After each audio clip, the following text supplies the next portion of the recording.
اللہ سے کرے دور تو تعلیم بھی فتنہ، املاک بھی، اولاد بھی، جاگیر بھی فتنہ، ناحق کے لیے اٹھے تو شمشیر بھی فتنہ، شمشیر ہی کا نعرہ تکبیر بھی فتنہ۔ ایک درد لیے پھرتا ہوں، ایک سایہ ہے غم کا، یاد ہے مجھے خوشی کے وہ دن، وہ دور، اور آپ سبوں کو بھی یاد ہوگا وہ زمانہ۔ ہاں، میں صرف اپنی بات نہیں کر رہا ہوں، میں آپ سبوں کی بات کر رہا ہوں کہ آج کا یہ زمانہ سبوں پر بھاری گزر رہا ہوگا، کیونکہ سب ایک درد لیے پھرتے ہیں، ایک احساس غم لیے پھرتے ہیں، اور یہ درد، یہ غم خود کا پیدا کیا ہوا ہے، کسی دوسروں کی طرف سے تھوپا ہوا نہیں ہے۔ محبت کی راہ سے بھٹک گئے ہیں، بڑی بات کرنے جا رہا ہوں میں، اور معافی بھی چاہتا ہوں ان لوگوں سے جنہیں میری باتیں بری لگیں۔ ہاں، میں آپ سے ایک سوال بھی کروں گا جس کا جواب آپ کو دینا ہے۔ اگر آپ کو جواب نہ ملے تو میں بتاؤں گا آپ کو، لیکن پہلے پوری بات جاننی ہوگی، شاید آپ کو جواب مل جائے، اگر نہ ملے تو مجھ سے پوچھیے گا، میں بتاؤں گا۔ امید ہے آپ کو بھی وہ بات سچ لگے اور بنیادی اصول، بنیادی عقائد پر آپ بھی چل نکلیں۔ دعا ہے۔ ہم سب کو معلوم ہے کہ ہمارے بڑے، ہمارے اپنے، جو کچھ بھی ہم سے کہتے ہیں وہ ہماری بھلائی کے لیے ہوتی ہے، چاہے وہ باتیں پرانی ہی کیوں نہ ہوں۔ ان کی ہر بات کو دقیانوسی کر ہم انکار نہیں کر سکتے۔ مانا کہ آج کے اس دور میں تعلیم کا معیار بہت اوپر چلا گیا ہے، آج ہم اپنے بچوں کو انگریزی تعلیم کی ہوڑ میں سب سے آگے رکھنے کی کوشش میں لگے ہوئے ہیں، اور کچھ حد تک ٹھیک بھی ہے کیونکہ حالات کے تقاضے بھی ہیں، لیکن اسلامک تعلیمات کی بنیاد انگریزی نہیں ہے بلکہ عربی ہے۔ اسلامک تعلیم کی کمی ہی کی وجہ کر جب کون بنے گا کروڑپتی میں ایک پڑھے لکھے مسلمان سے امیتابھ بچن نے سوال کیا کہ ان میں سے کون نبی نہیں ہے۔ آپشن تھا، نمبر 1 موسیٰ علیہ السلام، نمبر 2 عیسیٰ علیہ السلام، نمبر 3 محمد صلی اللہ علیہ وسلم، نمبر 4 جبرائیل علیہ السلام۔ تو اس پڑھے لکھے مسلمان نے موسیٰ علیہ السلام کا نام بتایا۔ یہ ہے اسلام کی کمی، یہ ہے اسلام کی کم علمی کا ثبوت۔ افسوس، صد افسوس، اس طرح کے پڑھے لکھے مسلمان کیا سمجھیں گے اسلام کو اور اس کی کامیابی کو؟ عربی کی تعلیمات حاصل کر کے بھی بڑے بڑے علماء، اسکالرز گزر چکے ہیں اس دنیا سے۔ المجوسی کا نام کس نے نہیں سنا ہوگا، جو ایٹونومی فزیولوجی کے فاؤنڈر تھے۔ ابن سینا، جو کہ ماڈرن میڈیسین کے لیے ساری دنیا انہیں جانتی تھی۔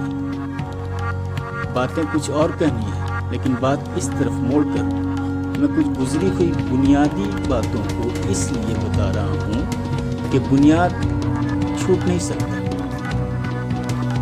اگر بنیاد چھوٹ جاتا ہے تو آج انسان چاند تک نہیں پہنچ پاتا۔ اگر بنیاد چھوٹ جاتا تو انسان چاند تک نہیں پہنچ پاتا، اور اس کی بنیاد تو 1000 سال پہلے رکھ دی گئی تھی۔ عمر خیام نے اور البرونی نے فلک شناسی کے بارے میں جانکاری دے دی تھی، جس کی وجہ کر آج لوگوں کی پہنچ چاند تک ہو رہی ہے۔ ابن النفیس، جنہیں فزیکل سائنس کا باپ مانا جاتا ہے، ابوالقاسم الزہراوی، جو ماڈرن آپریٹو سرجری کے ماہر تھے، آج جغرافیہ کے متعلق جتنی بھی ترقیاں ہوئی ہیں یہ محمد الادریس کی دین ہے۔ یہ کامیابیاں ان عربک اسکالرز کو آج حاصل نہیں ہوئی ہیں، بلکہ یہ 7ویں سے 11ویں صدی کے دوران کی تحقیق ہے، اور آج جو بھی ڈیولپمنٹ نظر آتے ہیں اس کی بنیادی حقیقت انہی اسکالرز کی دین ہے۔ تو کیسے کہہ سکتے ہیں کہ پرانی باتیں دقیانوسی ہوتی ہیں؟ خاص کر اسلام کے متعلق زیادہ پیچھے جانے کی ضرورت نہیں ہے۔ آج سے 30-40 سال پہلے اپنے ابا کے ساتھ ٹوپی لگا کر کہیں جاتے ہوئے میں نے بڑی چاہ سے پوچھا، ابا ہم کہاں جا رہے ہیں؟ تو ابا نے جواب دیا، آج محلے کے جمال بھائی کے وہاں میلاد ہے، ہم وہیں جا رہے ہیں۔ میرے دل میں تو مٹھائیوں والے لڈو پھوٹنے لگے کہ آج شکرپالا یا جلیبیاں تو ملنی ہی ہیں، تھوڑا میں کھا لوں گا، تھوڑا گھر بھی لے جاؤں گا آپ ہی اور امی کے لیے۔ جب ہم لوگ میلاد کی محفل میں پہنچے تو میلاد شروع ہو چکا تھا۔ مولوی صاحب قرآن پاک کی کسی سورت کی تلاوت کر رہے تھے۔ محفل میں دری پر بیٹھے لوگ ان کی تلاوت بغور سن رہے تھے۔ آگے میں کچھ جگہ خالی تھی جہاں پر ابا بیٹھ گئے اور میں نے دیکھا کہ دری کے پچھلے حصے میں میرا دوست عامر بیٹھا تھا۔ میں بھی اسی کے بغل میں بیٹھ گیا۔ مولوی صاحب نے بیان شروع کر دیا تھا، اللہ کی تعریف میں بیان کر رہے تھے اور ہمارے نبی صلی اللہ علیہ وسلم کے متعلق بھی بیان کر رہے تھے۔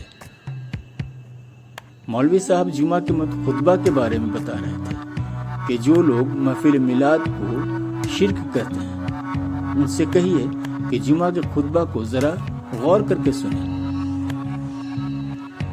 تو خطبہ میں آپ کو نبی صلی اللہ علیہ وسلم کے بارے میں، خلفائے راشدین کے متعلق، صحابہ اکرام اور حسن رضی اللہ تعالی عنہ، امام حسین رضی اللہ تعالی عنہ، فاطمہ رضی اللہ تعالی عنہما اور حضرت علی کرم اللہ وجہہ کے متعلق ہی تو ذکر ہوتا ہے۔ جب جمعہ کے خطبہ میں شرک نہیں ہے تو آپ صلی اللہ علیہ وسلم کا ذکر میلاد میں شرک کیسے ہوگا؟ یہ کیسی لڑائی ہے؟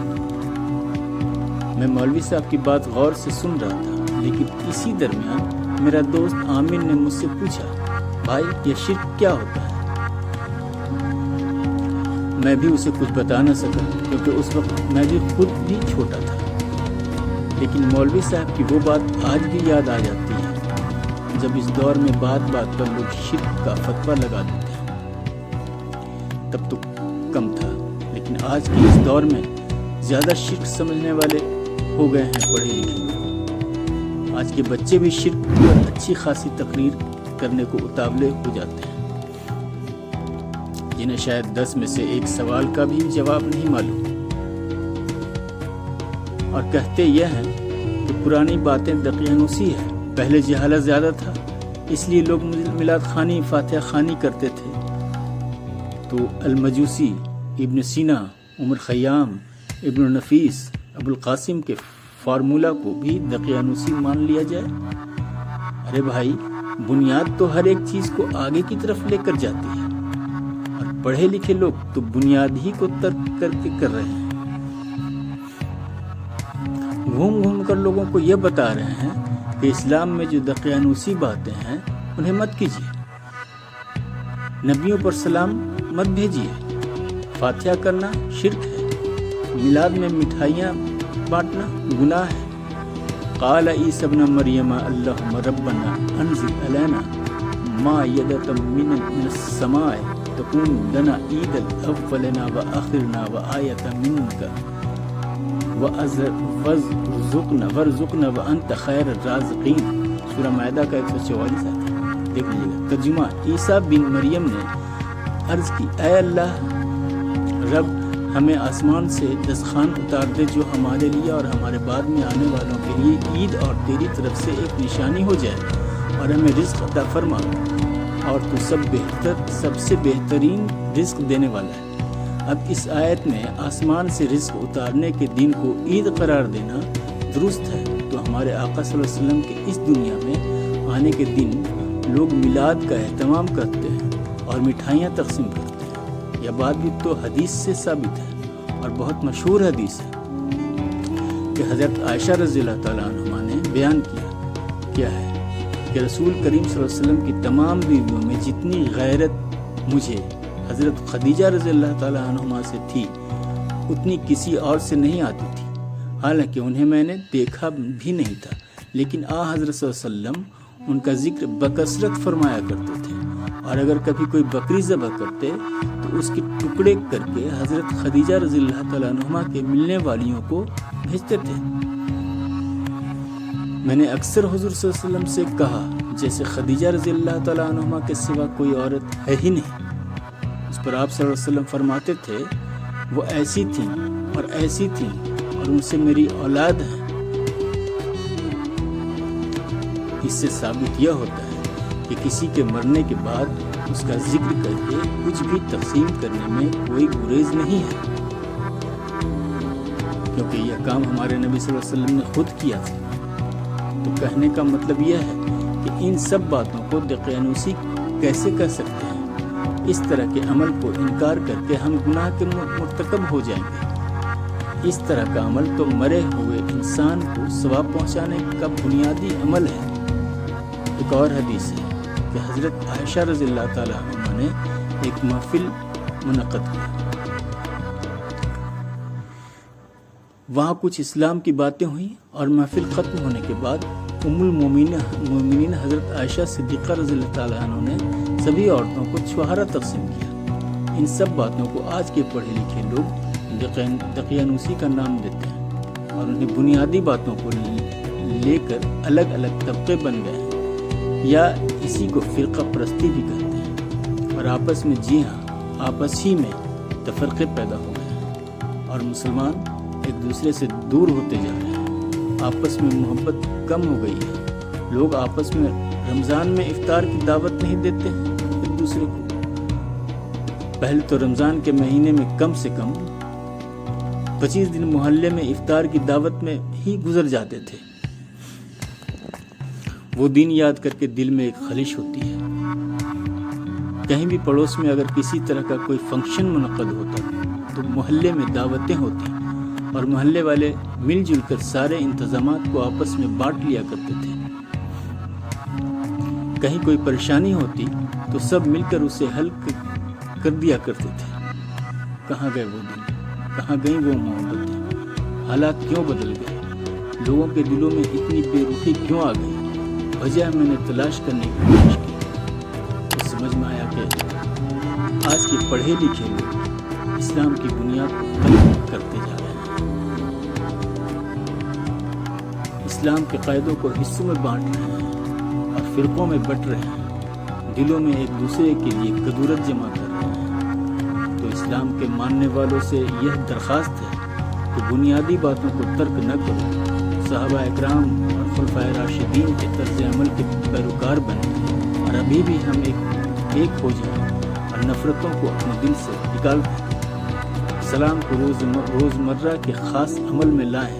ہاں، میں نے شروع میں آپ سے کہا تھا ایک سوال کروں گا، تو بتائیں کہ ہمارے آقا انعامدار سرور کونین حضور صلی اللہ علیہ وسلم کی جتنی بھی بیویاں تھیں، یعنی مسلمانوں کی جتنی بھی ام المومنین تھیں، انہوں نے آپ صلی اللہ علیہ وسلم کے چشم عالم سے چھپ جانے کے بعد، یعنی آپ صلی اللہ علیہ وسلم کے وفات کے بعد کسی بھی ام المومنین نے دوسری شادی کیوں نہیں کیا؟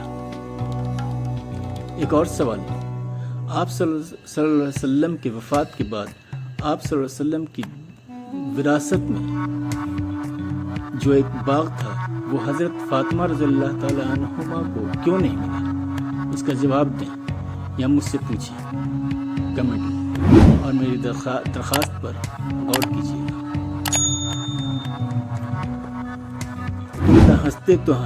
نہ ہنستا یہ زمانہ مجھ پر، حوصلہ تم نے بڑھایا تماشائی کا۔ السلام علیکم، دعا میں یاد رکھیے گا، آپ کا بھائی اقبال۔ لائک کیجیے، سبسکرائب کیجیے اور شیئر کا بٹن بھی دبا دیں تاکہ دوسرے ہمارے بھائی بھی غلط اور صحیح کا موازنہ کر سکیں۔ اللہ حافظ۔